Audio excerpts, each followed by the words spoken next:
Uhum. Isso. Então, boa tarde ou boa noite, né? Quase noitinha aí a todos. Creio que alguns não me conhecem, então eu sou a professora Solange, né? Hoje eu atuo ali na coordenação pedagógica e também coordenação da educação à distância, os cursos que a gente oferta na modalidade EAD. E como a gente sempre costuma trabalhar, né, ao final de cada módulo, a gente oferece para os nossos alunos ali essa semana de conhecimentos gerais. E aí o professor Elcio, então, nos trouxe essa temática bem interessante, né, como temos os cursos de licenciaturas também, que eu creio que não só cabe aos cursos de licenciaturas, hoje nós temos os tecnólogos, ADM, contábeis, biblioteconomia, sistemas de informação, né?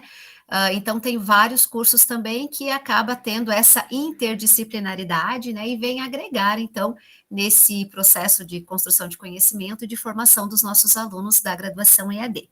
Então, nesse primeiro momento, eu agradeço ao professor Elcio, então, né, por nos trazer as palestrantes hoje à noite. A atividade de hoje, então, né, ela vem a contribuir, então, em todas essas áreas. Aí nós temos as nossas palestrantes também, deixa eu ver aqui o nome delas, né, a Susan, isso, e a Maria Cecília, né, que vão falar, então, com a gente sobre infância e decolonialidade.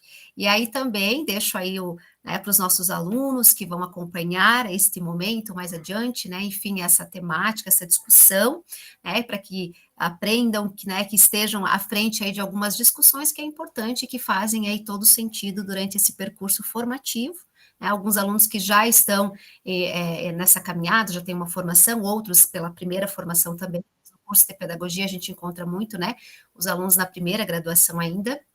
Então, agradecer pelo convite, pela disponibilidade, né, das nossas palestrantes, por aceitar o nosso convite e trazer, então, a discussão dessa temática, que eu creio que, com certeza, venha contribuir de forma significativa aí na formação dos nossos alunos. Isso, professor Elcio, então, passo a palavra, né, vou ficar aqui um pouquinho com vocês também, e qualquer dúvida a gente também fica aí para auxiliar, ok? Muito obrigado, professora Solange. Saudações a todos e todas, bem-vindos. É uma atividade da EAD da UNO Chapecó, mas também promovida pelo grupo de pesquisa Sulear da UNO Chapecó, com apoio do grupo GPAD da FURB e também da Rede ALA, que é uma rede latino-americana de interculturalidade, educação intercultural. E com isso nós aqui temos pessoas de diferentes lugares, de diferentes estados do Brasil, inclusive alguns participantes de fora do país, além da própria Cecília, né, nossa querida palestrante de hoje, que fala da Costa Rica.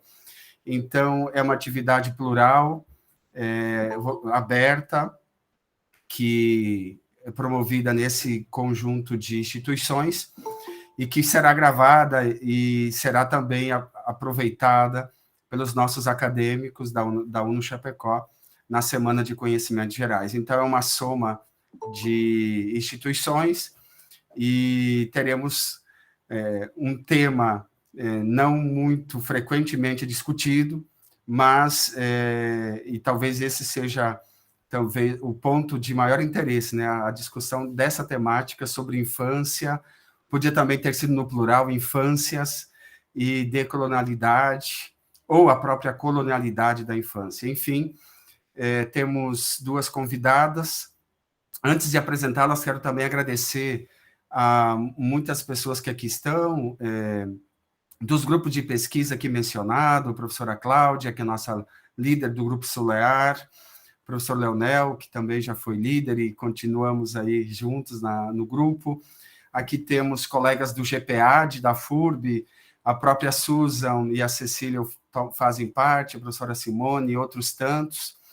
Temos estudantes da FURB de Blumenau e de outras instâncias e instituições, então são mestrandos, doutorandos em alguns casos, todos bem-vindos. E nossa dinâmica vai ser da seguinte maneira: em média, 30 minutos para cada uma das convidadas e depois uns 30 minutos também para um diálogo comentários e questões a elas. Então, nossa meta é findar às 8h30, que é um tempo razoável para a nossa atividade. Então, vou apresentar primeiramente a professora Cecília, ela que iniciará conosco. É uma apresentação breve e formal, depois Cecília poderá se apresentar melhor. Na verdade, o nome completo é Maria Cecília Garcês Leme, ela que é doutora em Desenvolvimento Regional pela Universidade Regional de Blumenau. Adianto, então, que ela é uma brasileira que trabalha e mora na Costa Rica, que fez mestrado em Educação na Universidade de São Paulo e também mestrado em Teologia pela Universidade Nacional, na Costa Rica. E é professora da Escola Ecumênica de Ciências da Religião, também da Universidade Nacional de Costa Rica, e tem aí uma larga trajetória em várias frentes, mas deixo que ela se apresente melhor. Então, e depois eu apresento a professora Susan também, tá bem? Então, Cecília, fique bem à vontade, a palavra está contigo. Muito obrigado por aceitar e bem-vinda. Muito obrigada, Elcio, obrigada pela oportunidade de participar nesse espaço de conversação, sobre um tema que é muito caro, muito especial para mim.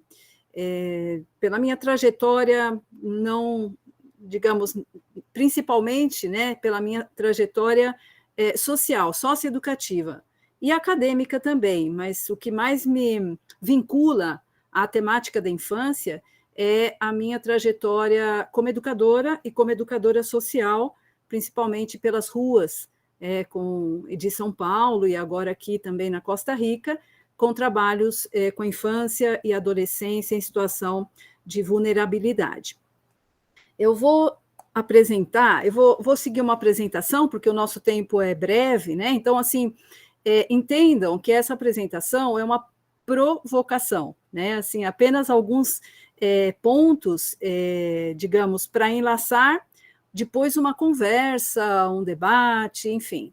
Então, vamos lá, deixa eu tentar aqui colocar.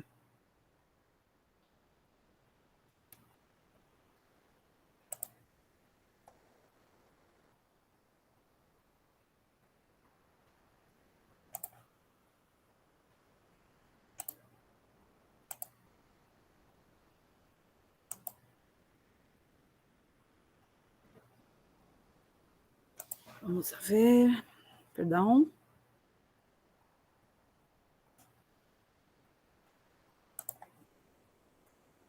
Não.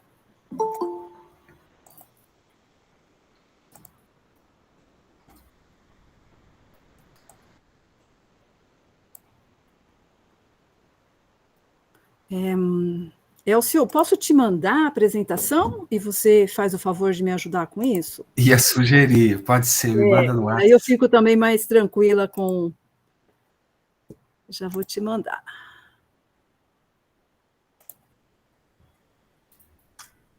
Posso te mandar por e-mail? O e-mail, o que for mais prático para ti.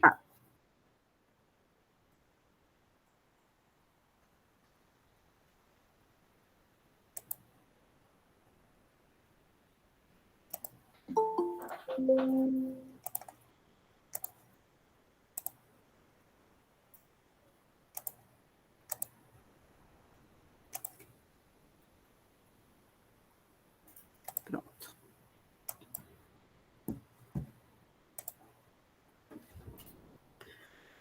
Desculpem, eu estou com um computador aí que não é o meu oficial, então eu estou com um pouco de dificuldade. Vamos ver se o Elcio me ajuda. Tranquilo. Deixa eu ver para qual e-mail você mandou. Para os dois, para o Gmail e para o Hotmail. Ah, tá bem, então tá chegando. Então, como um preâmbulo, talvez, da apresentação, eu posso ir dizendo para vocês que o que eu vou propor é uma abordagem de tentar entender o que o conceito infância significa para nós na história latino-americana e quais são as interferências históricas que fizeram acontecer esse conceito, que criaram esse conceito na nossa realidade latino-americana. Alguns aspectos, digamos, podem ser muito positivos na nossa concepção de infância, mas outros aspectos podem cair naquilo que nós chamamos da colonização da ideia de infância. Então, é por aí que eu acho que a gente pode conversar. Então, por isso, a proposta é conversar sobre a infância e a decolonialidade. Vamos lá.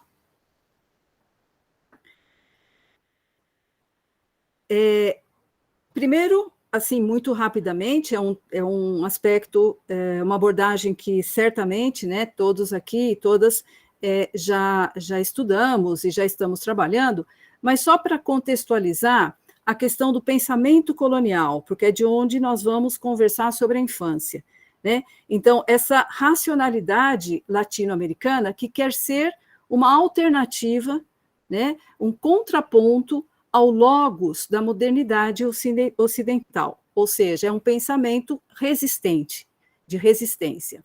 O pensamento decolonial busca, portanto, descobrir, né, as práticas, tanto de discurso quanto das disciplinas que foram base para a construção dos discursos na América Latina e das práticas na América Latina.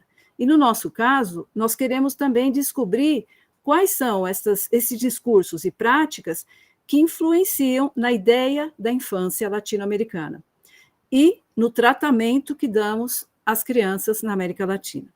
Então, por isso, o pensamento decolonial é essa proposta de mudança da geografia da razão, né? Mudar geograficamente o pensamento, né? Então, com isso podemos chegar a uma ressignificação tanto epistêmica quanto também metodológica e nas nossas relações sociais e culturais. Eu vou apresentar 3 premissas que, para mim, são muito importantes quando eu faço essa abordagem da concepção de infância. A primeira premissa: o conceito infância tem muitas facetas, tem muitas caras. É um conceito interdisciplinar e incorpora muitas complexidades. A gente não pode definir infância de uma forma única, de uma forma definitiva. Por quê? Porque o contexto cultural influencia nessa conceitualização, a herança histórica influencia no que a gente percebe de infância, né, do conceito infância, e naquilo que a gente vivencia como infância nas nossas sociedades. Então, isso é muito importante, inclusive para entender a importância das crianças nas nossas sociedades, mais ou menos importantes, de acordo, né, com essa perspectiva do conceito. Para ilustrar, eu posso citar a Clarice Kohn, né, para ilustrar isso que eu estou dizendo. A infância não existe desde sempre, e o que hoje entendemos por infância foi sendo elaborado ao longo do tempo na Europa, simultaneamente com mudanças na composição familiar, nas noções de maternidade e paternidade, isso é muito importante, e no cotidiano e na vida das crianças, inclusive por sua institucionalização pela educação escolar.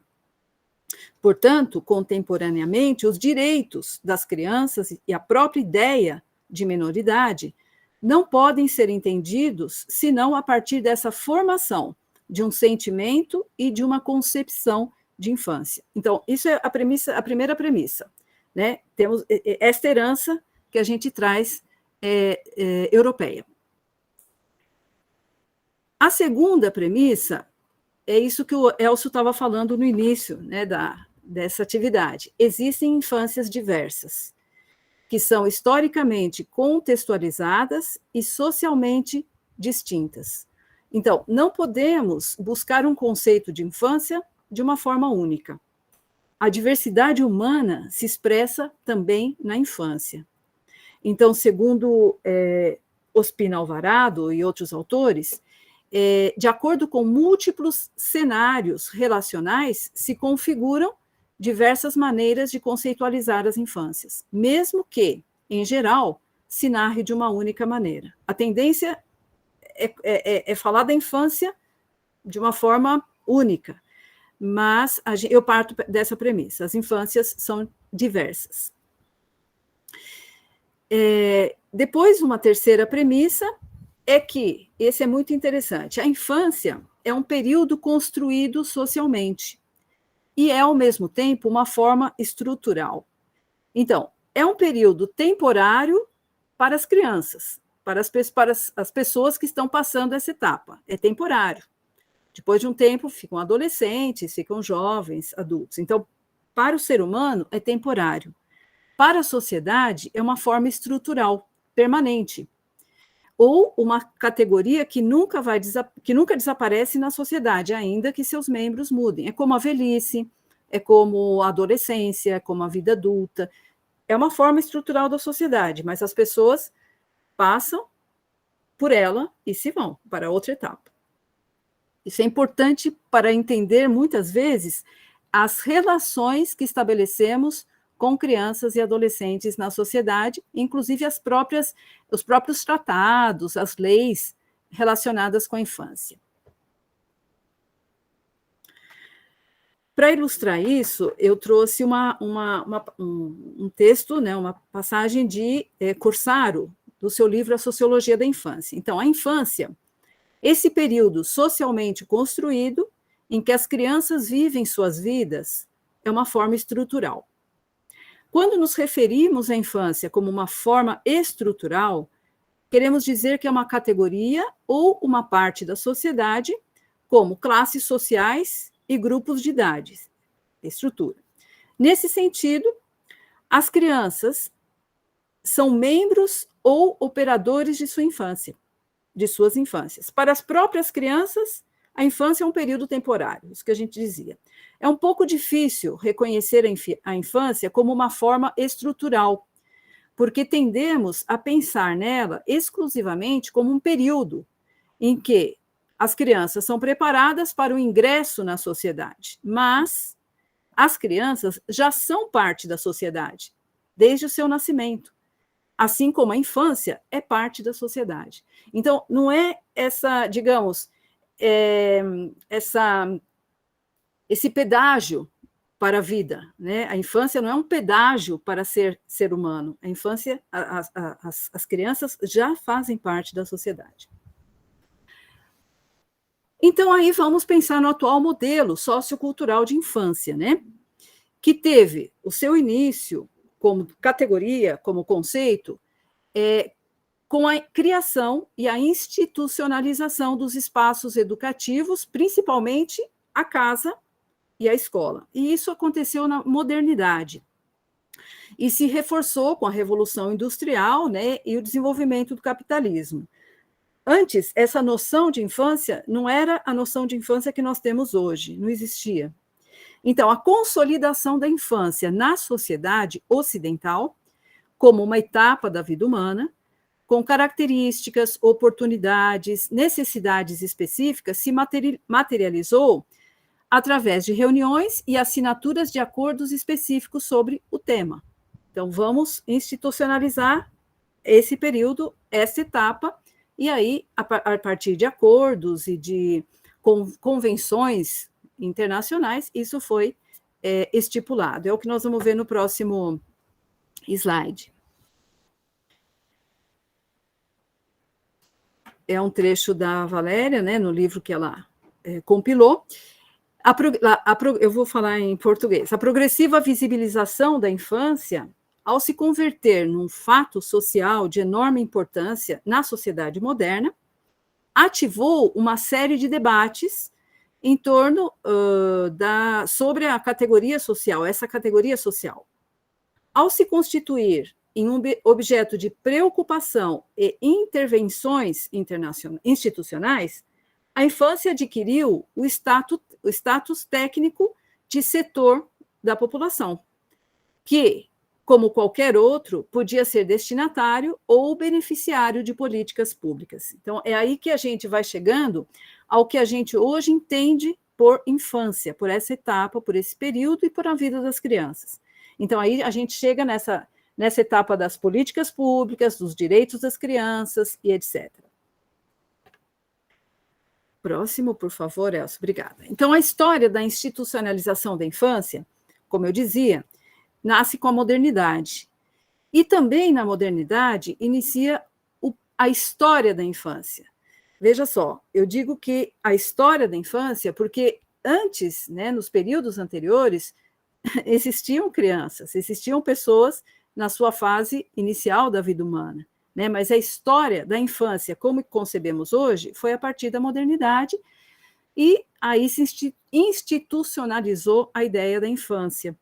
E as crianças e adolescentes passaram, então, a ter um papel de maior importância, digamos, na sociedade, como eu dizia, a institucionalização dos espaços, digamos, de educação das crianças, principalmente o familiar e o escolar.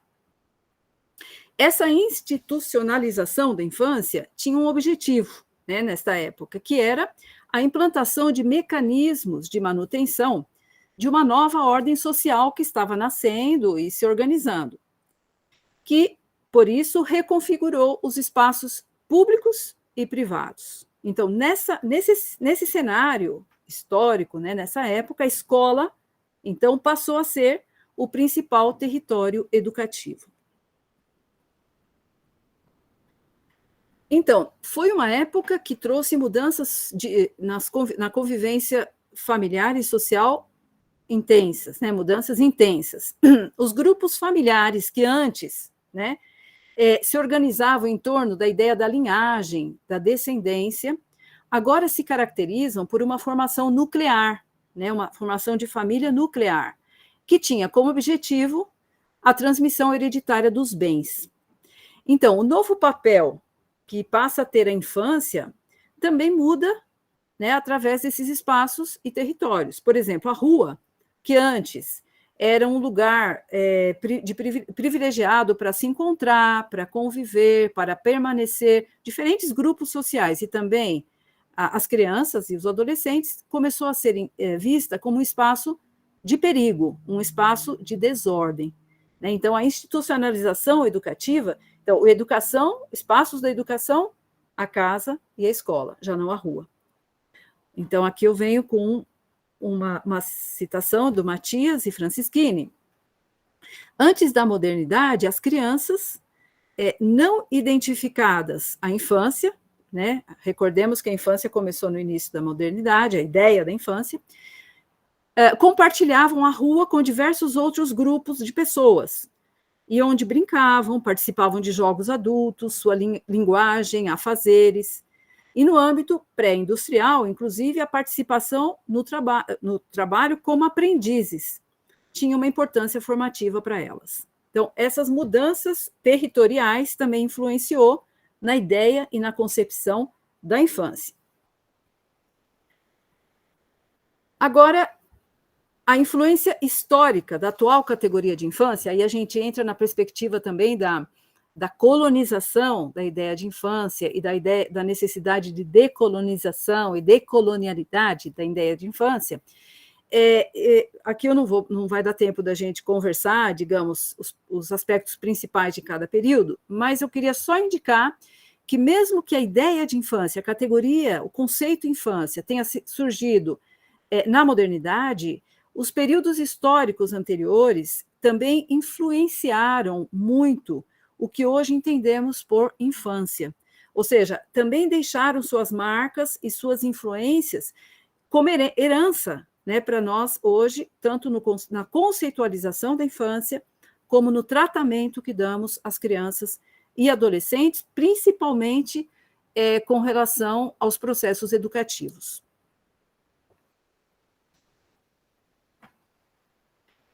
Por exemplo, uma influência e uma herança negativa que trazemos o que se refere aos castigos físicos, né? Os castigos físicos que são, muitas vezes, justificados, legitimados no tratamento e nas nossas relações com as crianças. Então, por exemplo, a educação com castigos físicos na Grécia Antiga e no Império Romano era normal. E tinha com o objetivo formar homens para a tarefa de governar, e isso provocou, inclusive, uma seleção de gênero, uma preferência pelos homens fortes e os homens endinheirados, que tinham dinheiro. E uma exclusão daqueles mais débeis, mais fracos, e daqueles que tinham habilidades, por exemplo, cognitivas diferentes. Então, era uma seleção de homens fortes e ricos, né? Então, e a prática do castigo físico era uma estratégia de formação de crianças e adolescentes que se manteve na Europa até o século XX. Foi a partir da década de 1950 que começaram a abolir o castigo físico contra crianças e adolescentes. Ou seja, esta concepção do castigo físico é uma concepção colonial da ideia de infância. É como se fosse autorizado, fosse desejado no processo educativo. A América Latina, herdamos esta concepção, né? Herdamos a legitimação do castigo físico como estratégia educativa. E também foi só no século XX que foram abolidos, pelo menos nas legislações, os instrumentos para executar golpes, por exemplo, físicos nos estudantes. A gente conhece instrumentos, conhece histórias de como o castigo físico era legitimado. Na América Latina, a história da infância na América Latina também traz muitas explicações para o que é a categoria de infância e o que nós entendemos por infância. No período da conquista e colonização, os processos educativos e a evangelização das crianças e adolescentes indígenas buscavam promover a conversão das suas famílias e da sua comunidade ao cristianismo. As crianças, nessa época, indígenas, e também aquelas que foram trazidas da África ou nasceram na América Latina, filhos de pais e mães africanos, foram utilizadas, nesta época, para o processo de evangelização. Então, as crianças foram utilizadas para isso. Então, como anunciadoras da palavra. E isso era para promover a cristianização dos povos daqui e também para propagar as culturas espanhola e portuguesa. Então, as crianças foram utilizadas nesse processo de colonização.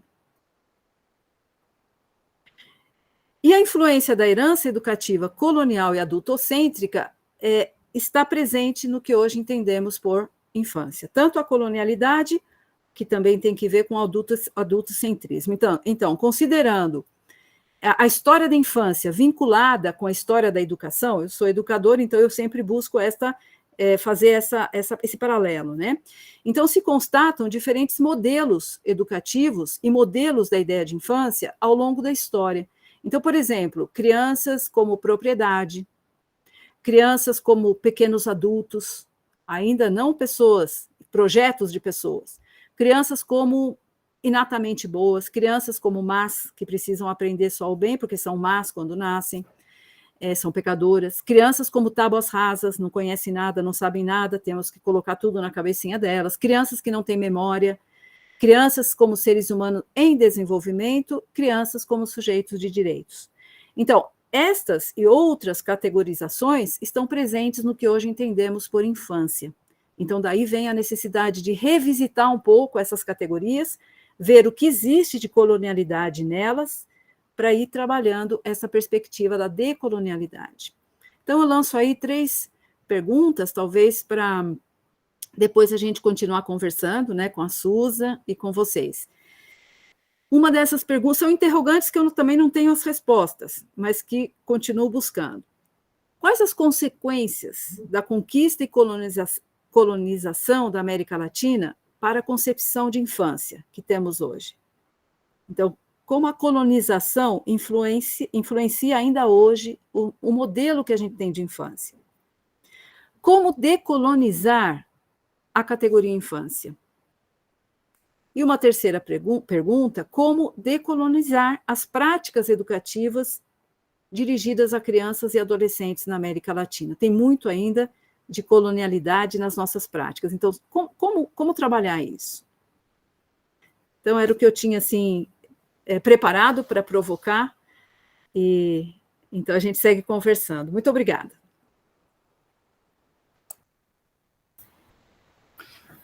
Obrigado, Cecília, por nos provocar. Teu objetivo foi atingido plenamente. Excelente exposição e reflexão. E nos deixa 3 questões inquietantes.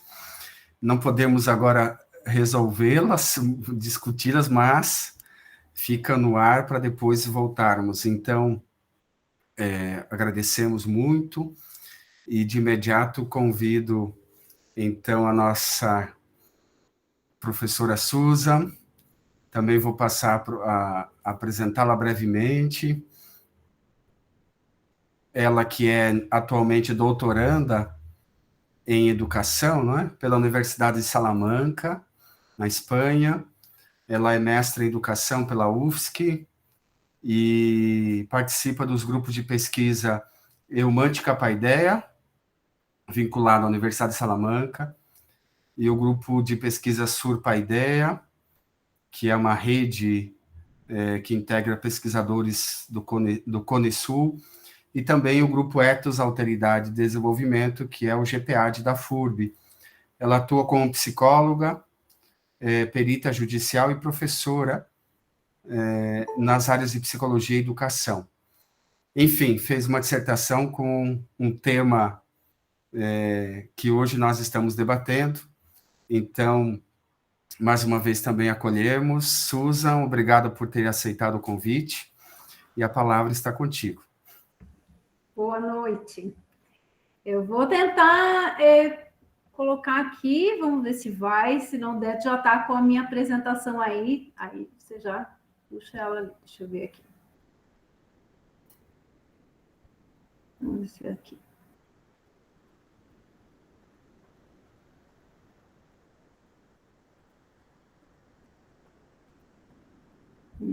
Eu acho que eu vou ter que pedir para você mesmo, Elcio. Tá bem. Vou colocar aí, porque aqui eu não consegui. Ok, só um instantinho. E fique à vontade para se apresentar, para além das formalidades nossas aqui do currículo. Enquanto isso. Então, eu conheci a psicologia na educação, né, quando fiz um magistério lá em 99, e aí, quando fui para a psicologia, me apaixonei por um outro olhar para a educação, então eu não consigo mais tirar o pé da educação, né? Faço o meu mestrado foi na educação, o doutorado é na educação, mas eu atuo já há 15 anos como psicóloga clínica, né? A vida me levou para a psicologia clínica, porque não era a minha intenção durante a faculdade, eu gostava mesmo da educação, da psicologia social, mas a vida me levou e eu sou bem apaixonada também pelo que eu faço, gosto muito do que eu faço. E muito do meu olhar, vocês vão perceber, o meu olhar também perpassa a clínica, né? Até por conta do trabalho, da experiência que eu tenho. Então, muitas vezes chegam aqui e foi muito forte o meu trabalho até o mestrado, né? Depois a exigência foi cada vez maior, eu fui mudando um pouco o meu público, mas eu trabalhei bastante com crianças, especialmente com questões escolares. Além de trabalhar com crianças em situações de vulnerabilidade, né? Crianças que estavam em situações de abrigo, retirada, né, de suas famílias, algumas indo para adoção, outras retornando à família, então tem uma experiência que foi muito interessante também nessa área. Então, eu vou falar um pouquinho da decolonialidade da infância, trazendo algumas reflexões, mais para a gente pensar e refletir sobre essa decolonialidade no contexto da educação escolar e como isso vem repercutindo na atualidade. Então, os primeiros estudos sobre a infância, né, eles partiram, como a Cecília mesmo falou, vieram da Europa, né, e a gente tem uma base muito forte sobre a historicidade, a historiografia da infância, vinda especialmente primeiro, né, com o Felipe Arrier, e a gente vai estruturando toda a nossa visão sobre a infância muito com base nas ideias europeias, né? E não só com relação à infância, eu acho que como um todo, né? Muita das filosofias, as bases teóricas, nós temos uma herança que é muito forte, né? A base europeia. Então, esse sentimento de infância também, que a Cecília falou, ele é resultado de um longo processo histórico, que não é necessariamente, como o Felipe Henry mesmo traz, uma herança natural. As pessoas, as famílias, inclusive, a sociedade, não passou a amar as crianças, ou respeitar as crianças, ou a justiça não passou a proteger as crianças de uma maneira natural, né? Foi construído. E também é construída as distorções sobre a infância, né? Pode passar, Elcio? Então, são infância e infâncias, né? Nesse sentido, as narrativas sobre a história da infância, elas são recentes, dado o anonimato em que a criança ficou por longos séculos, né? Como a Cecília bem disse também, as crianças sempre existiram, mas o adulto não olhava para essas crianças, né? Que olhar, que responsabilidade o adulto tinha com relação a essa fase, nesse momento da vida. Então, a compreensão de infância ela é muito diversa, a considerar o tempo e os diferentes contextos, sejam eles sociais, econômicos, geográficos, até mesmo as individualidades, né, de cada criança. Isso a gente encontra muito em sala de aula, né? A gente olha para a criança, como para as infâncias, né, como se fosse um padrão.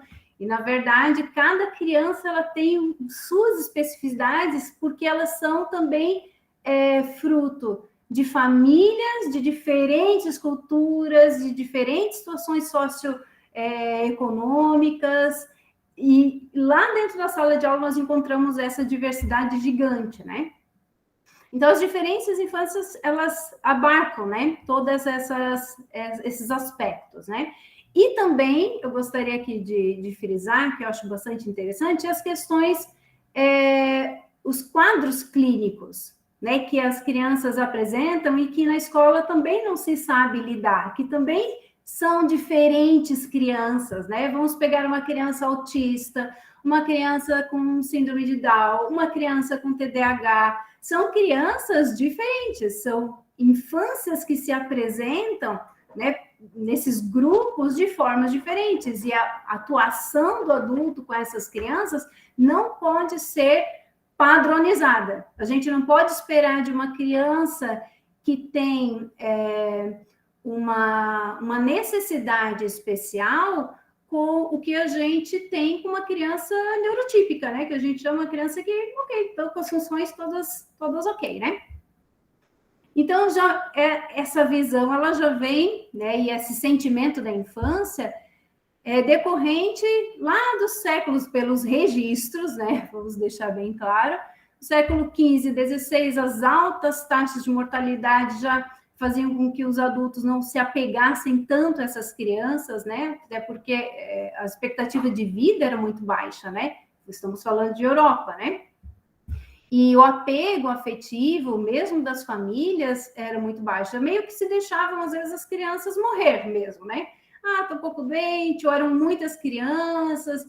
Então, assim, talvez desses 7 aí, um se salve, né? Então, não tinham muitos cuidados.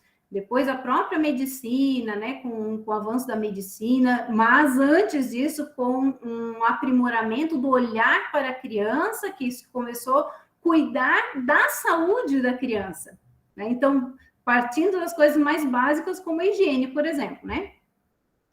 E outro aspecto interessante, que também já é uma herança, né, dos séculos passados, a facilidade de dominação e a pouca resistência das crianças as tornavam, e continuam tornando, algo fácil, né, para os interesses maiores, né? Sejam em todo tipo de interesse, inclusive alvo de abusos, né? A gente pode pensar, por exemplo, na atualidade, o que é o trabalho infantil, né? O uso do trabalho infantil, a exploração do trabalho infantil. são crianças que não vão ter muitas resistências, né? O adulto se impõe e ela se submete. E as crianças, eu trago um pouquinho assim, que eu acho interessante, que a gente pouco discute também, as crianças da colonização. Que crianças eram essas, né? As crianças que vieram nas embarcações, as crianças indígenas que se encontraram com essas crianças portuguesas e né, os grúmides, né, que faziam parte dessas grúmides, que faziam parte dessa população, né, que atravessava o mar e chegavam no território e também interagiam, né? As que sobreviviam, né? As crianças que sobreviviam dessas travessias longas, né? Pode passar, Elcio? Então, no contexto da colonialidade, o europeu seria tido como o normal, né? O padrão. E de acordo com essa visão eurocêntrica, os demais deveriam se tornar normais também. Então, ali inicia um processo de padronização. E quando essas crianças europeias, né, portuguesas, chegam por meio dessas embarcações, essas crianças, quem eram essas crianças? Acho que isso é importante também a gente trazer, né? Eram crianças de famílias pobres, né, que às vezes por não ter mais condições de manter os seus filhos, esses filhos eram dados para fazer parte das embarcações. E os piores trabalhos eram dados a essas crianças, né? Crianças judias e as crianças órfãs do rei, que vinham, que eram trazidas para o Brasil para casarem com súditos do rei. Então, com essas crianças se tinha, durante esse trajeto, mais cuidado para que pudessem chegar virgens, né, se não serem abusadas e se casarem com esses súditos do rei. Mas todas as outras crianças eram colocadas em situações de muito risco e muita vulnerabilidade, sendo tratadas, muitas vezes, comparado aos animais, então, com pouca alimentação, né?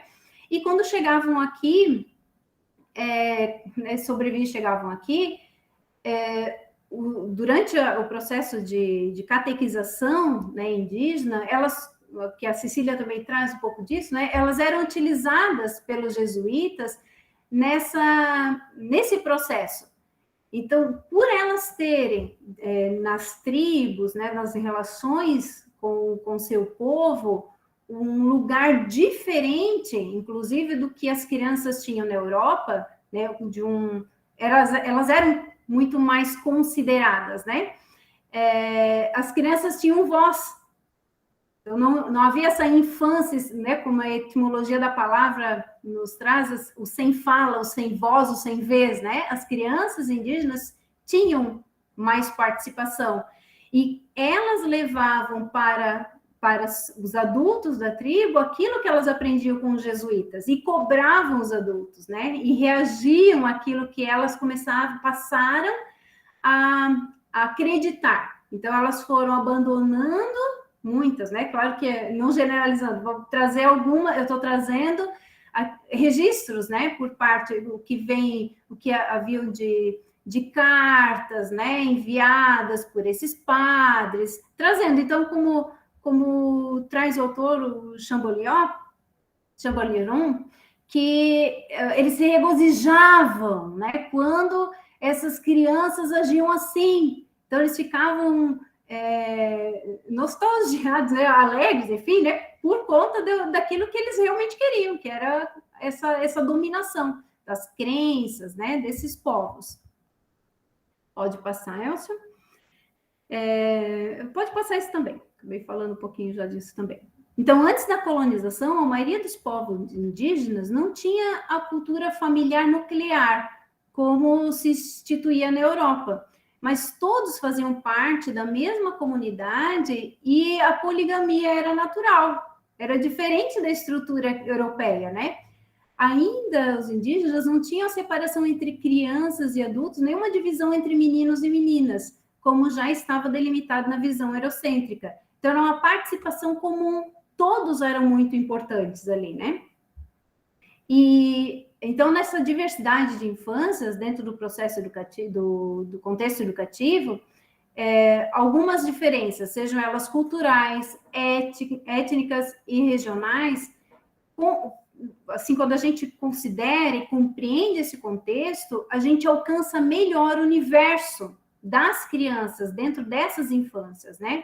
As diferenças socioeconômicas, elas impactuam, inclusive, o desenvolvimento neurológico das crianças. Então, uma mãe grávida que lhe faltam os nutrientes, falta uma alimentação adequada, que passa fome, que usuária de drogas, por exemplo, né, como a gente era o carro-chefe, por exemplo, de situações de acolhimento, essas crianças trazem também um comprometimento, né, neurológico, inclusive, uma chance maior de desenvolver algum transtorno, seja de aprendizagem, seja comportamental, por conta do seu desenvolvimento neurológico, né?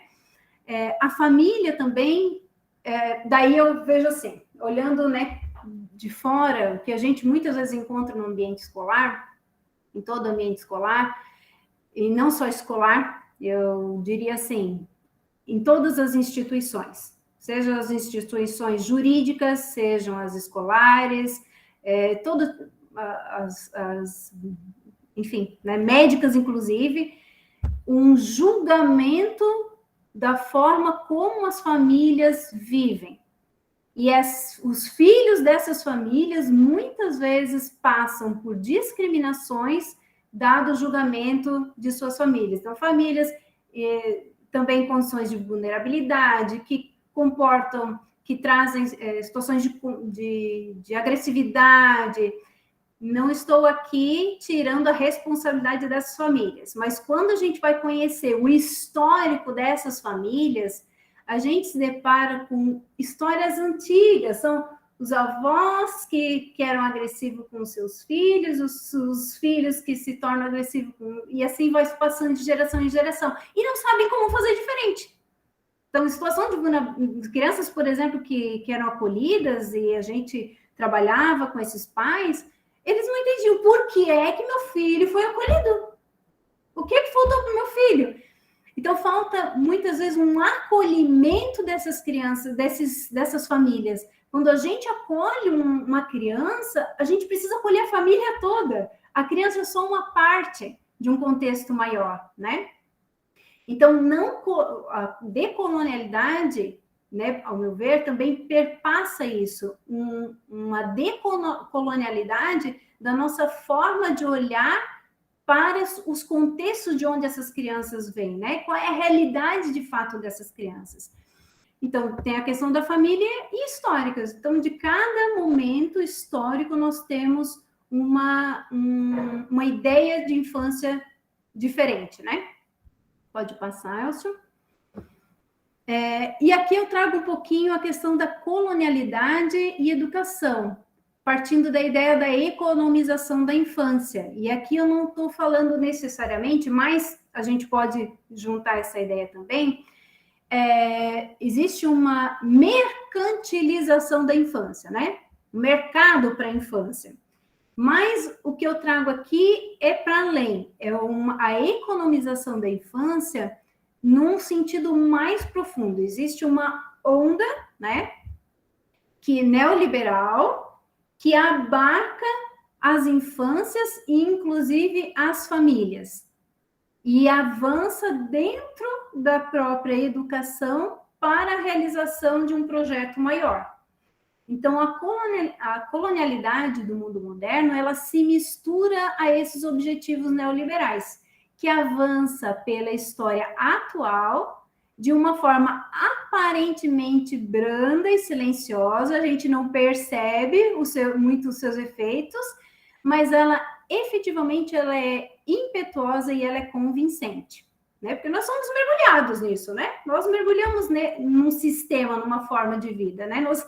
Isso também é colonialidade, né? Então, a gente está imerso de sair, olhar, né? O decolonial, o giro decolonial nos traz isso, é tirar, né, esse véu e poder olhar além, né?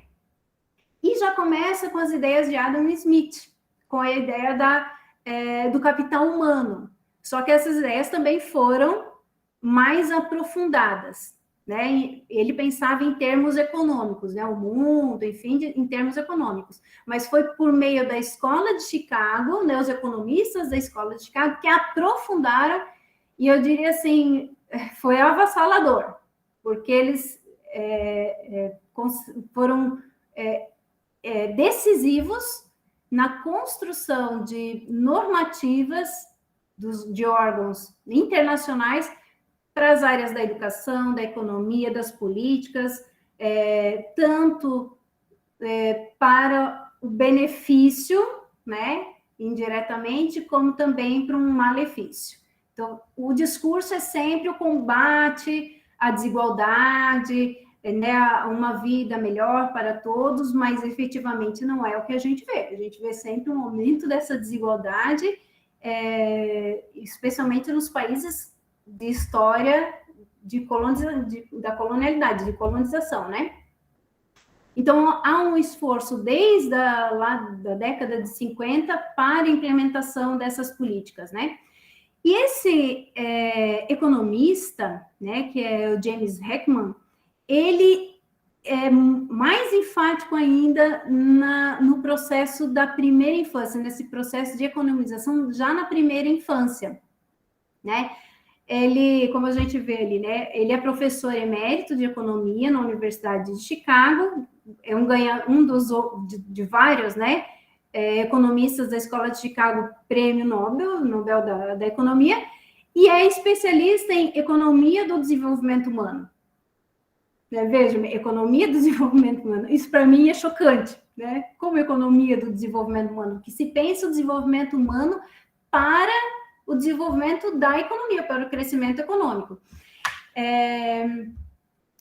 Então, ele traz, só volta um pouquinho, eu vou só trazer um pouquinho das ideias dele, que ele traz essas políticas da educação como uma forma de angariar o sucesso e o retorno econômico para as sociedades. Então, a ideia dele, quanto mais se investe na educação e no desenvolvimento de certas habilidades na infância, maior a chance de ter um retorno financeiro, né? Ele defende que o problema principal dos alunos de baixa renda não seria o financeiro, mas o capital social e as habilidades interpessoais familiares. Então, segundo ele, o que se sabe sobre as capacidades cognitivas é que elas são formadas relativamente cedo e tornam-se menos maleáveis com o avanço da idade. Isso não é verdade. Pela neurociência, hoje se sabe que as capacidades ao longo da idade aumentam, porque a gente tem muito mais capacidade e informações para fazer mais conexões, né?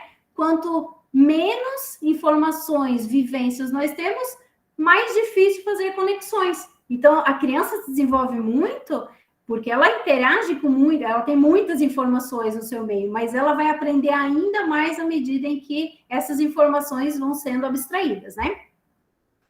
Mas todo mundo já ouviu falar disso, né? Que nós, conforme vamos ficando mais velhos, a nossa capacidade de aprendizagem diminui. Isso já está quase enraizado em nós, né? Spring, que é Joel Spring é um americano e ele estuda com bastante força a ideia das organizações internacionais e a sua influência na educação, de modo geral, né?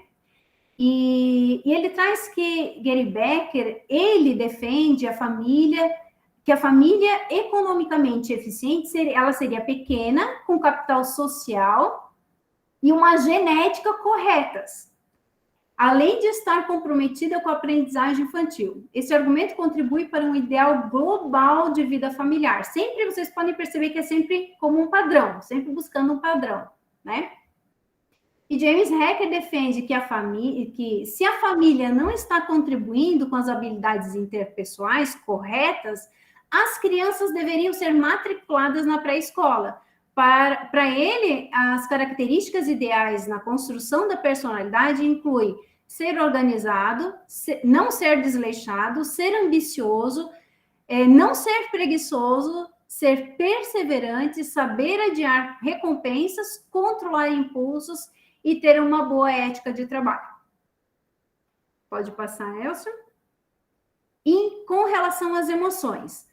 Emoções como, por exemplo, empatia, compaixão e altruísmo, segundo Becker, só teria importância quando úteis ao bom funcionamento das organizações sociais. Segundo ele, o egoísmo faz os mercados mais eficientes, enquanto o altruísmo faz as famílias mais eficientes. Então, uma coisa é pensar o mercado, outra coisa é pensar a família. Então, altruísmo é legal lá na família, né? Mas para o mercado isso não interessa.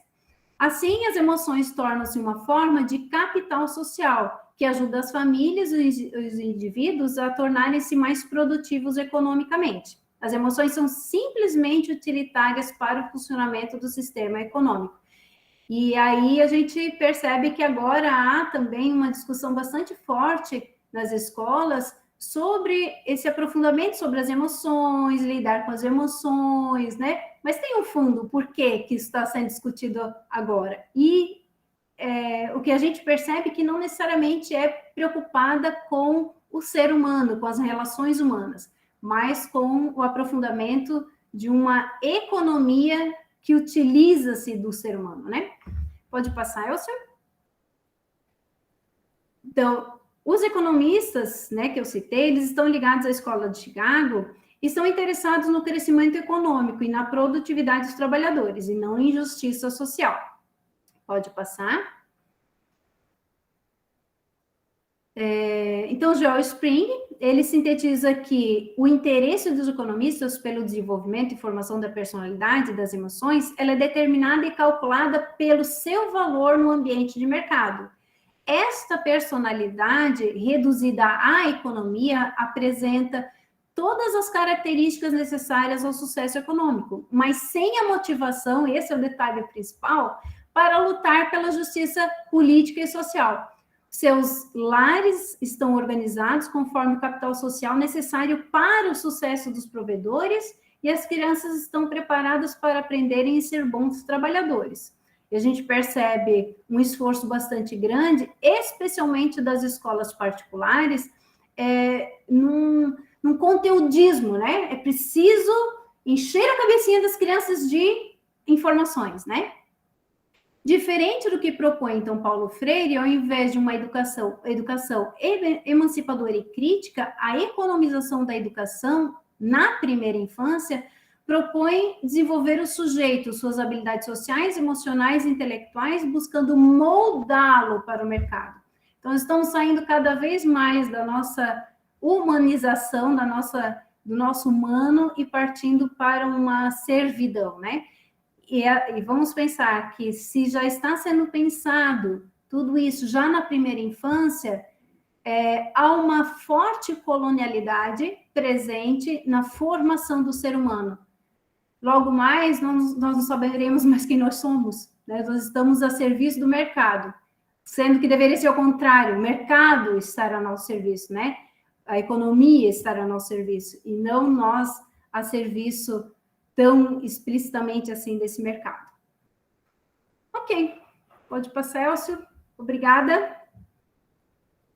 A gente vai discutindo mais, né? Aqui eu trouxe, mas eu sabia que não ia dar tempo, eu trouxe alguns noticiários, né, que eles contribuem para essas ideias, né, do mercado, da primeira infância. São artigos que, especialmente em revistas voltadas à economia, são fortemente divulgadas. Elas vão parar na troca de ideia, de senso comum, né? E todo mundo acaba concordando com tudo isso, porque são muito sedutoras.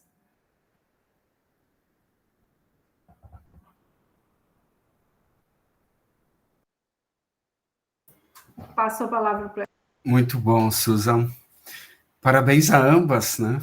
Pela excelente exposição, mas, sobretudo, pela multiplicidade de questões que florescem, né? Vocês atacaram várias facetas e que, particularmente, me provoca muito Inclusive, fiquei aqui pensando se o próprio nome que ainda mantemos para nomear essa fase das crianças de infância já não diz tudo, né?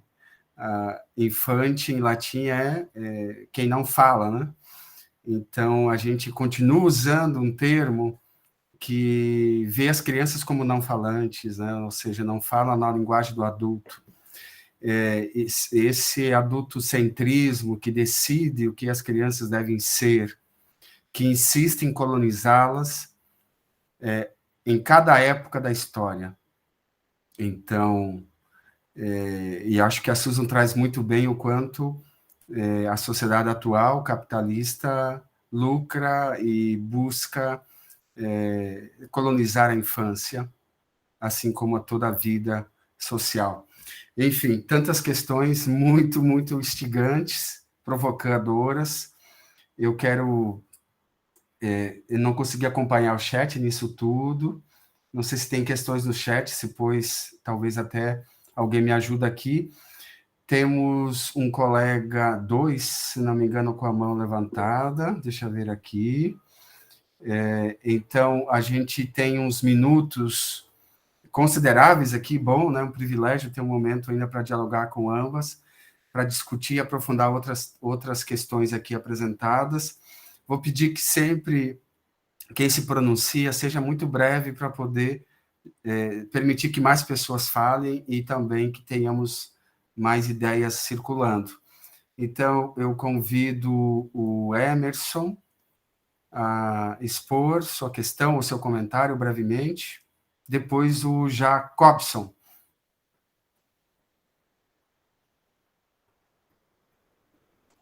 Boa noite, professoras. Boa noite, professor. Boa noite. O conteúdo foi muito rico, né? Porque a gente viu essa questão econômica, essa questão da educação, né? Essa integração, né? E a questão do desenvolvimento intelectual e questão da educação inserida nesse contexto. Então, é muito interessante, é uma visão diferente que a gente viu, que a gente ouviu as professoras falando, né? Num olhar diferenciado dessa relação. Muitas vezes a gente não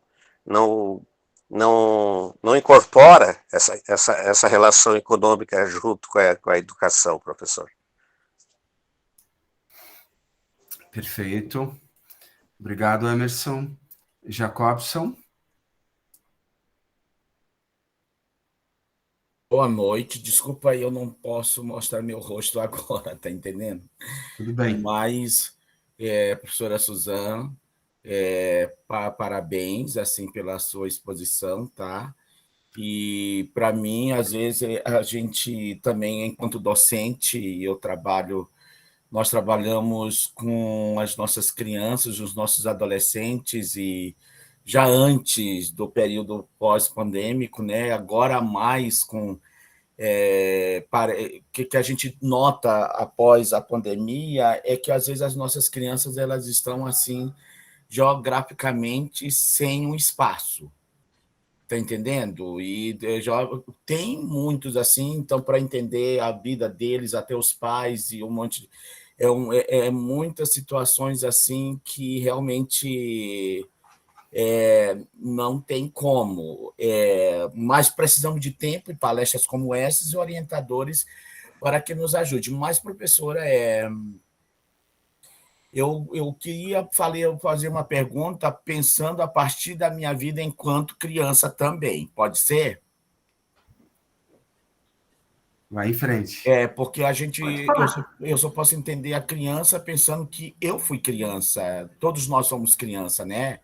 Então, a quem serve, professor, a percepção das crianças pequeninas enquanto sujeitos não produtoras de cultura, tá entendendo? Aí eu fico perguntando, não produtora de cultura, e eu passo a entender os meus alunos a partir da família que eu tive, do pai que eu tenho de 93 anos, a minha mãe e tudo mais, Talvez eu pequenininho não conseguia produzir cultura porque nós assimilamos isso nós fazemos isso desde do primórdio da humanidade, tribais, daqui mesmo dos povos dos povos originais ao redor do mundo.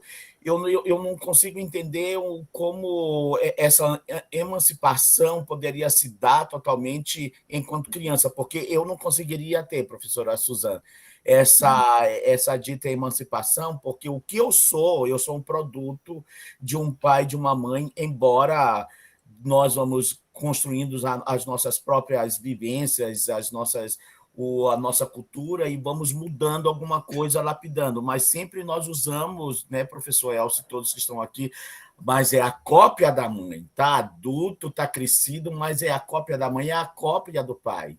Está entendendo? Como fazer essa emancipação, professora? Seria esse meu questionamento, porque eu não consigo ver.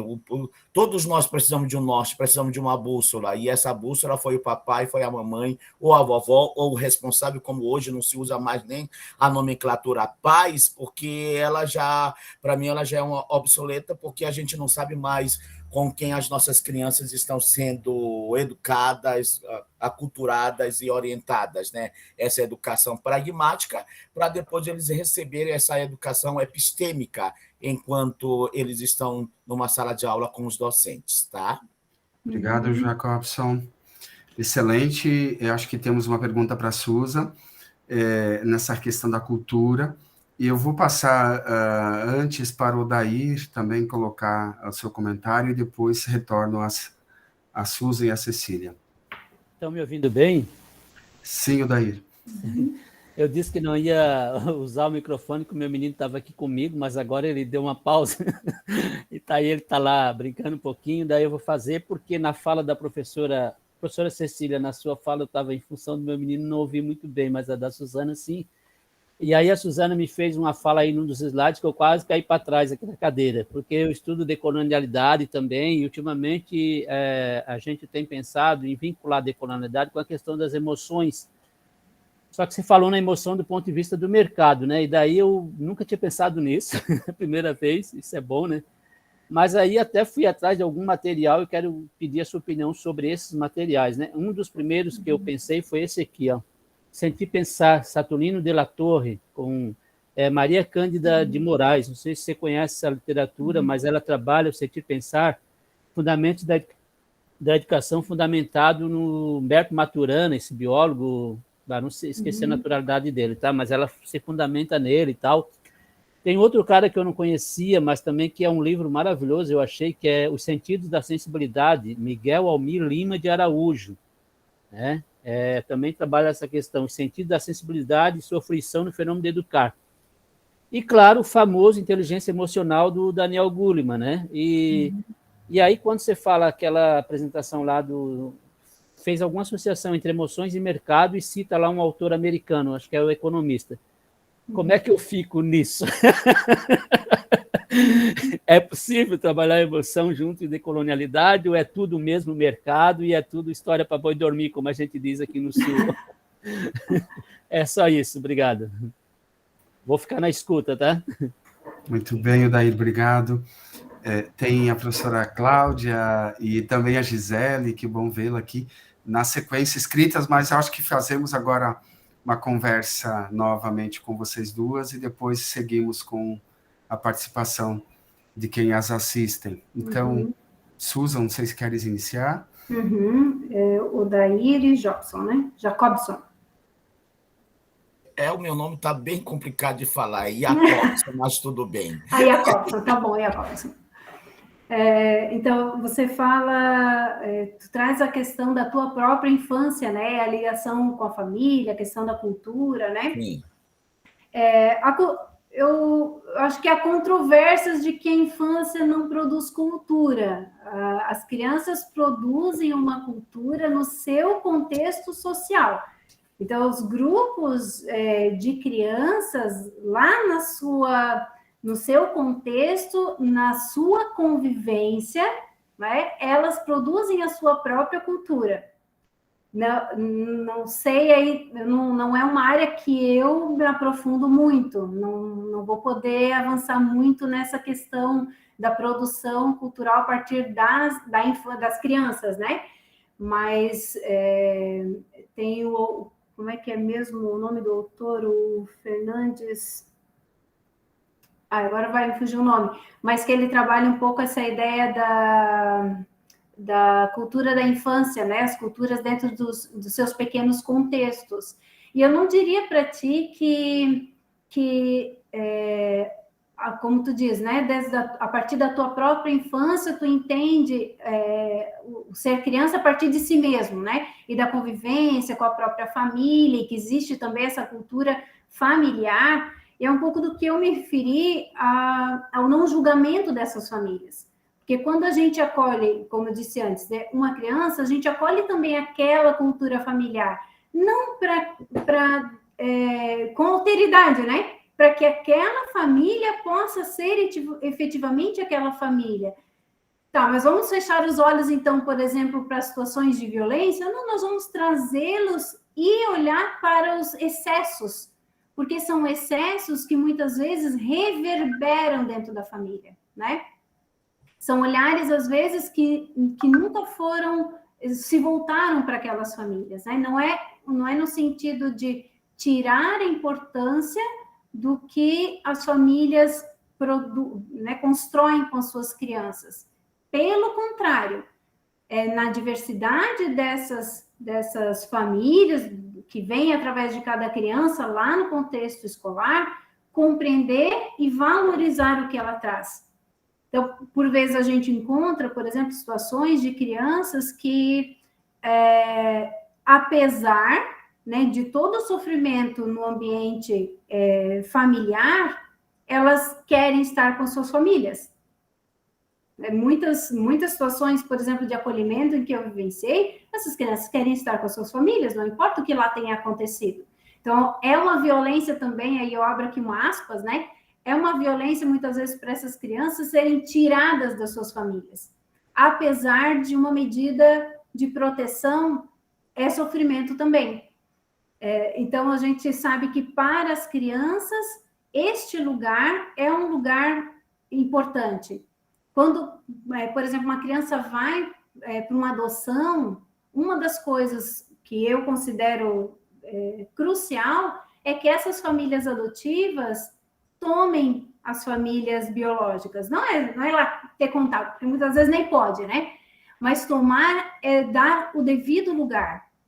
Especialmente quando um pai e uma mãe por adoção, por exemplo, consegue aceitar que não vai ser o pai, não vai ser a mãe dessa criança. Vai, em primeiro lugar, ser um cuidador. Se esse pai e essa mãe por adoção podem aceitar que, em primeira mão, são cuidadores, porque se essa criança tem um pai e tem uma mãe, essa criança é aceita como um todo.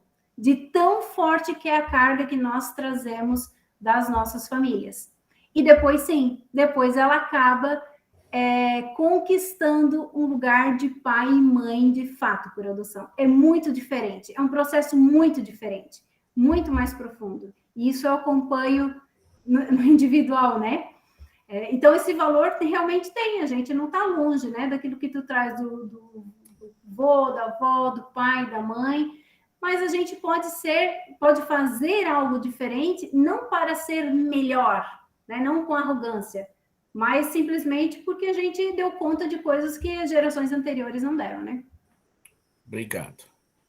E o Odair, então, traz a questão das emoções pensada pelos economistas, né? É chocante mesmo, tá, Odair? Eu fiquei tão chocada quanto você, né? Porque é uma discussão dura, do qual a psicologia também é culpada, né? Nós carregamos esse fardo, porque fazem parte, existem toda uma discussão, inclusive com psicólogos, neurocientistas, né? Também com esse viés econômico, uma visão econômica. Então, no macro, né?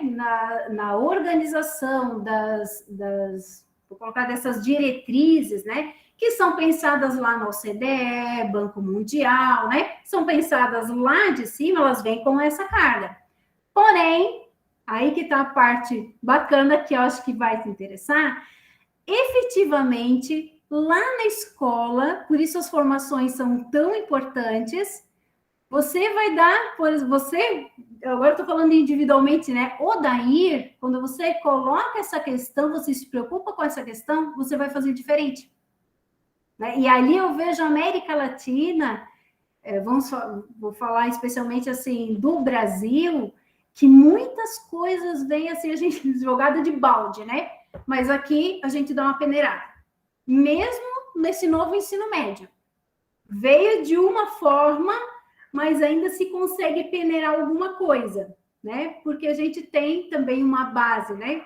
Vamos pensar no que deixou Paulo Freire, que é algo riquíssimo da educação brasileira, e que a gente consegue olhar com um olhar um pouquinho mais apurado. Então, quando vem uma ideia de uma utilização do ser humano, da formação do ser humano para o mercado, voltar para o ser humano. Olhar assim, o mercado está ali e vai ser inevitável. Tem coisas que serão inevitáveis, mas aquilo que é evitável, eu posso exercer em sala de aula, eu posso fazer diferença em sala de aula. Esse autor, eu acho que tu estava se referindo a Joel Spring, né? Ele tem esse livro, Como as Corporações Globais Querem Usar as Escolas para Mudar o Homem para o Mercado. E aqui ele traz um pouco dessa tua questão, de como isso é utilizado, né, pelos pensadores, pelos economistas, e como chega até a educação. Então, você vai entender melhor esse caminho para fazer esse filtro, né, que tu está buscando.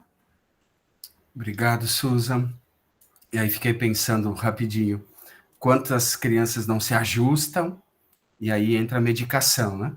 Dá-lhe medicação, laudo, vamos ajustá-las às regras dominantes do mercado. Cecília, eu sei se você quer contribuir agora com essa rodada ou com a próxima. Nossa, está tão rica essa conversa. Não, talvez comentar brevemente, para dar tempo também das pessoas que estão com a mão levantada falarem. A Daniele colocou aqui no chat, né, que ela é da região de Ribeirinha, do Amazonas, e ela vê que a infância é vivenciada num processo natural, espontâneo, e a escola, infelizmente, não valoriza esses saberes, a realidade das crianças. Só rapidamente jogar essa ideia para a gente continuar pensando, né, ao longo da nossa vida pessoal, profissional. Quando a gente fala da decolonialidade da infância, essa reflexão ela tem que estar vinculada à decolonialidade da educação e da escola. Ou seja, aquilo um pouco que o Rubem Alves, né, num dos maravilhosos textos dele sobre educação, ele fala, joga essa questão, nossas escolas são asas ou nossas escolas são gaiolas? Né? Asas ou gaiolas? Então, quais escolas temos? Quais conteúdos priorizamos? Quais metodologias utilizamos? Quais pedagogias privilegiamos? Ou seja, os privilégios educativos, Daniele, eu acho que tem muito a ver com esta extinção, às vezes, das crianças do processo educativo. Então, os saberes que não existem nas crianças, os saberes que não são levados em conta. Se uma educação colonizada que prioriza, atualmente, vinculando com a perspectiva do mercado, que a Susan trouxe, prioriza os tecnicismos. Né? Pelo menos aqui na Costa Rica, por exemplo, estamos passando por uma situação bastante complicada, né? Vocês também aí no Brasil, com relação a isso, ao ponto do governo começar a exigir das universidades públicas que priorizem que o dinheiro para as universidades públicas esteja sempre vinculado às carreiras tecnicistas e ao mercado de trabalho. Ou seja, as carreiras que garantem um mercado de trabalho de acordo com o que o Banco Mundial precisa. Então, se a gente fala da decolonização da infância, Isso só pode acontecer se a gente busca a decolonização educativa também das instituições. Paro por aqui. Excelente. Professora Gisele, por favor, depois Cláudia. Oi, boa noite, gente. Que bom que eu consegui hoje, que saudade dessa rede. Eu faço parte, sou uma indisciplinada com relação à Rede Ala, porque as minhas agendas não estavam batendo nunca, mas hoje eu consegui, fiquei muito feliz, porque o tema é um tema que encanta, muito bom ouvir vocês. Eu queria dialogar com as perguntas da Cecília, em especial, né? Que eu não lembro se eu registrei exatamente da forma, né? Mas se é possível, né? E como, né? Decolonizar ou descolonizar, né? A infância. Eu fiquei aqui pensando, ou enquanto eu ouvia vocês, de algumas palavras, assim, né? Que eu jogaria nessa roda de prosa, assim, para pensar a infância, né? Primeiro que infância não é sinônimo de criança, né? A outra que me vem em mente é a questão do brincar, né? Brincar é uma categoria central para pensar a infância, e quando a gente fala muito da centralidade da escola, é muito interessante observar a negação do direito ao brincar nos espaços escolares, né? Ou seja, a negação da infância, né? E aí, acho que foi o Odair que falou do Maturana, né? O Maturana e a Gerda Zoller, que é uma psicóloga alemã, eles têm um livro lindíssimo que se chama Amar e Brincar, Fundamentos Esquecidos do Humano. E eles colocam a centralidade dessas duas categorias muito potentes, do amar e do brincar, como uma dimensão ontológica, né? Que a sociedade colonial, né, ele não usa essas categorias. O Maturana é um chileno, é um latino-americano, né? Ele faleceu no início aí no contexto da pandemia, não faleceu de Covid, mas faleceu em 2021, né? E eu acompanho já há alguns anos já acompanhava há alguns anos os escritos do Maturana, e eu sempre o li como um decolonial, apesar dele não usar essas categorias, né? Porque o que o Maturana traz, do meu ponto de vista, é uma revolução na ciência, na psicologia, na educação, nos nossos modos de se pensar como ser, não só como seres humanos, mas como em relação a todos os outros seres, né? E essa dimensão do brincar, né, é uma dimensão que ele e a Gerda, nesse lindo livro, em diálogo, eles vão trazer o brincar como uma dimensão ontológica que se perde à medida que a sociedade capitalista se desenvolve. Para nós, a gente pode dizer, né, o brincar se perde à medida que a gente é colonizado, à medida que o modelo, né, o aparato colonial, moderno, capitalista, global, que está aí, vem com violência. E aonde que essas infâncias resistem, né? Lá na Amazônia, como a Daniela já trouxe, né? Nas comunidades tradicionais, que a gente chama de tradicionais, eu não gosto muito dessa palavra, mas as comunidades quilombolas, indígenas, né? Então a gente tem que olhar para essas infâncias que estão lá e a gente vai perceber, né, que ali existe muita potência, né? Eu não quero me alongar, né, mas dialogando com essa pergunta, né, tem uma outra categoria que é a questão do corpo, né? O que a escola faz, né? Ela enquadra o corpo. O Foucault já discutiu isso, né? A docilização dos corpos, né? A violência da escola e das outras instituições sobre os corpos, né? E a gente vai sofrer isso desde a tenra infância, né? Então, será que decolonizar ou descolonizar a infância não passa justamente por colocar no centro essas dimensões, né?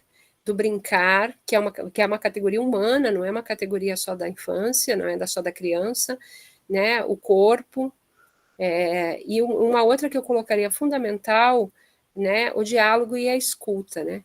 Eu coordeno, desculpa, eu não me apresentei para a Cecília e para a Susan, né?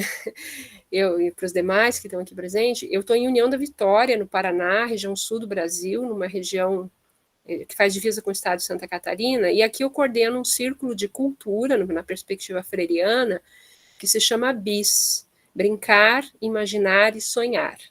O nosso movimento é ocupar os espaços escolares para promover o direito das crianças brincarem, imaginarem e sonharem.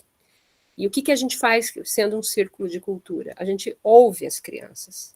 E aí, quando a gente ouve as crianças, a gente entende que elas já decolonizaram, elas estão decolonizando, porque se elas forem ouvidas, elas estão dando significados o tempo todo, seja pelo uso da palavra, seja pelas emoções. A criança se expressa pela via das emoções, do afeto, né, e pela via do brincar, né?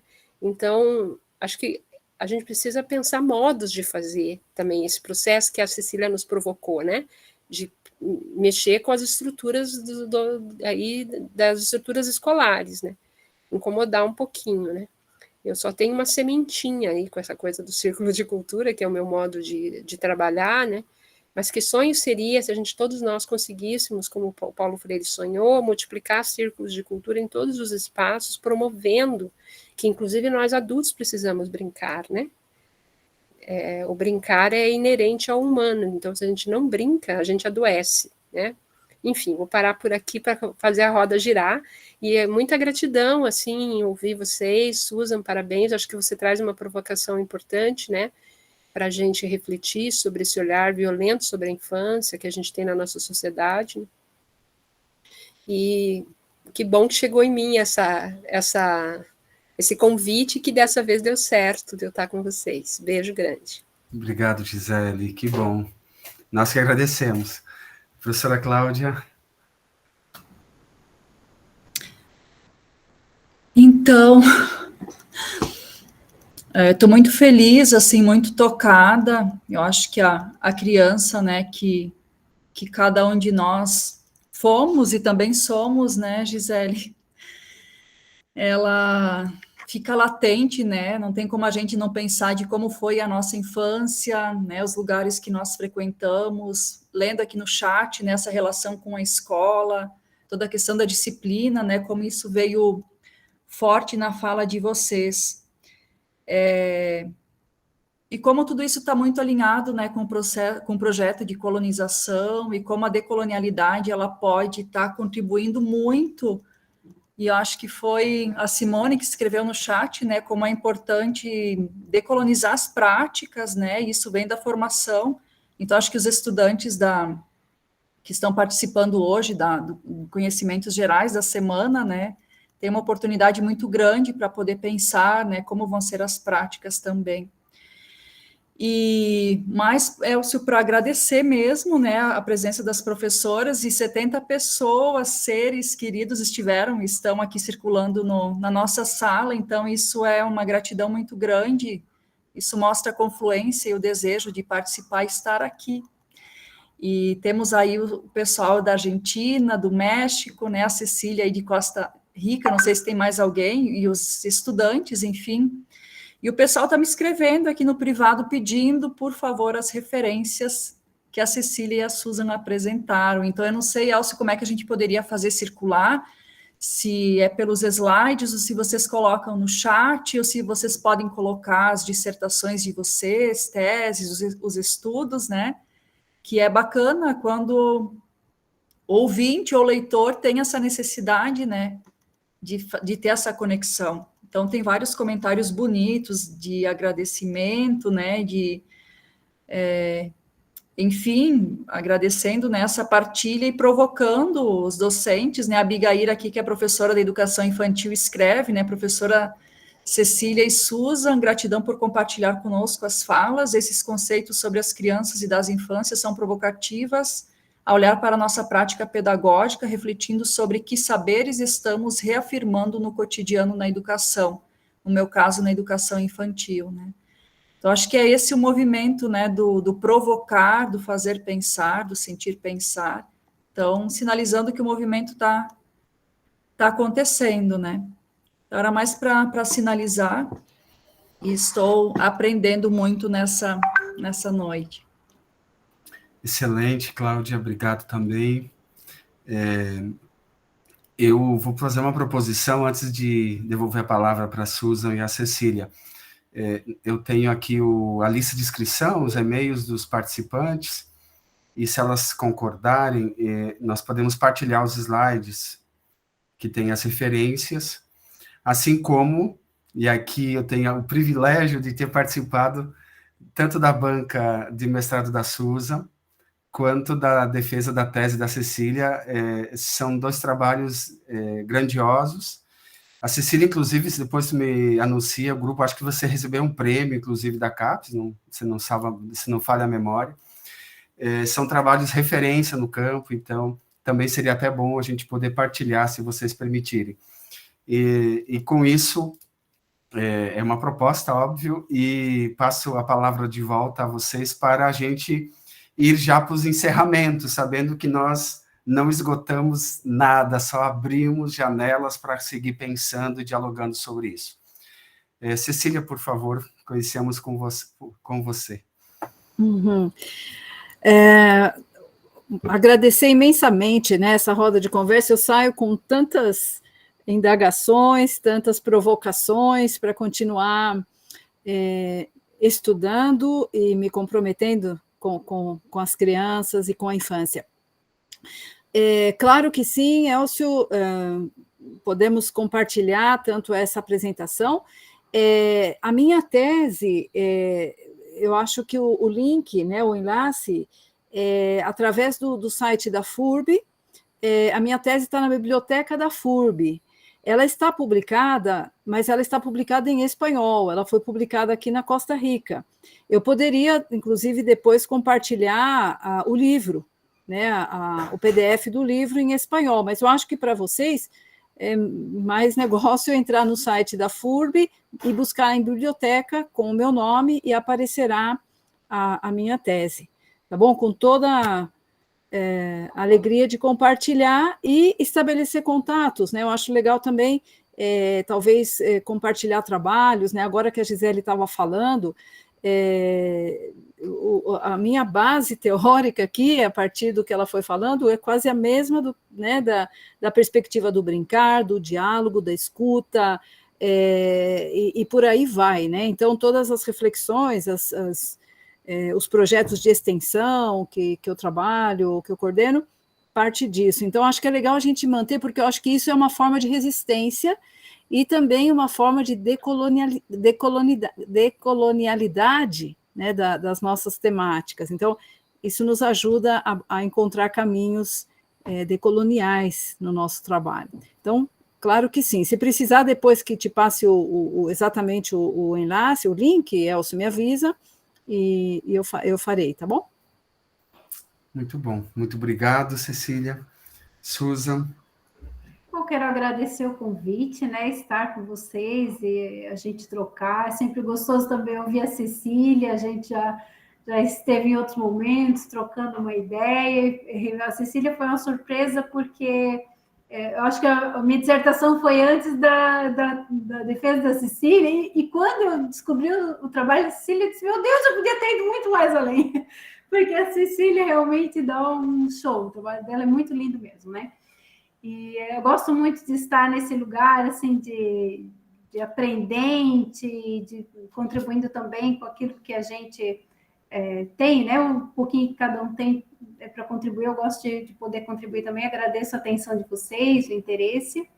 E a gente vai se vendo. E, Elcio, né, se tu tens o arquivo, se tu precisar que eu te envie o arquivo, a gente envia, vocês compartilham com o grupo, né? Tanto os slides e a dissertação. Tem que vir palestrar aqui em Lages, professora Susan, para nós aqui do curso de Ciências da Religião. Será uma grande honra recebê-la aqui e para compartilharmos, você socializar, contribuir, trazer toda essa bagagem de conhecimento, de estudo, de experiência acadêmica conosco, tá? Muito obrigada a todos. Bom, muito obrigada. A coordenadora já aplaudiu, então vai dar certo. Tá ali, ó. Coisa boa, gente. A Simone está ali, estou olhando a Simone pela primeira vez. Já estou te convidando sem passar por ti, já estou passando por cima da tua ordem, professora Simone. Que coisa boa. Vai ser possível porque Lages e Florianópolis, São José estão relativamente perto, é possível, né? Gente boa, muito obrigado pela participação. Claro que o tempo sempre é limitador, mas valeu demais. Gratidão a Cecília por sempre estar disponível a dialogar conosco. Também a Susan por aceitar mais uma vez esse convite. Gratidão a todos vocês que participaram, a parceria com a FURB, e a parceria com a Rede Ala, a parceria aqui com o curso Ciência da Religião e Pedagogia da IAD da UNO Chapecó, assim como os grupos de pesquisa aqui envolvidos. Esses debates seguem no ano que vem, então a gente poderá certamente ter outras oportunidades para seguir conversando sobre temas muito potentes e importantes da nossa vida pessoal, acadêmica, profissional. Uma boa noite a vocês todos, um abraço e até a próxima, então. Boa noite. Gratidão. Boa noite.